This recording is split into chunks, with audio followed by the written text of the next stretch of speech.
The boy put the admission notice into the scanner, then copied the logo on it and changed it to blue. Finally, he wrote the name of his fake university. A university admission letter was now complete. He deliberately made sure his parents saw it. Thus, he got into the fake university he created. However, on the first day of school, he was shocked. The fake university had attracted over 1,000 students, and some even paid the $10,000 tuition on the spot. A friend suggested to Barpy that he should take all the money and run away.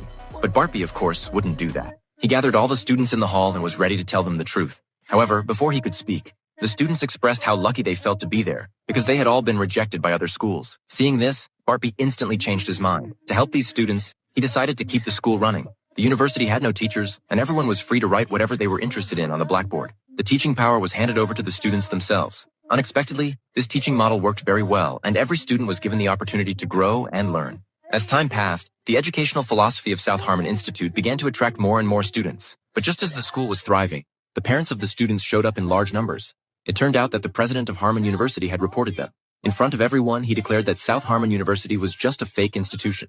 The students were very disappointed upon hearing this and had no choice but to leave with their parents. Soon, South Harmon University was shut down. But Barpy didn't give up. He was determined to turn South Harmon into a real university. They quickly submitted an application, and during the hearing, all the students from South Harmon Institute attended as spectators. At the beginning of the hearing, the president of Harmon University mocked them, saying that South Harmon didn't even offer basic courses, so how could they produce good students? Unexpectedly, the next moment, the students pushed out the blackboard. This was their curriculum. But the judge remarked that the courses were like graffiti and had no value. At that moment, the students stood up one by one to explain every aspect of the courses. When asked about the teachers, all the students stood up. Since the courses were created by them, the students themselves were their own teachers.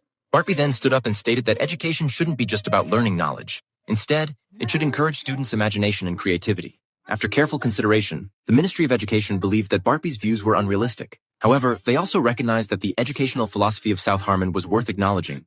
The South Harmon Institute of Technology will be granted a 1-year probationary period in which to continue its experimental program. Congratulations.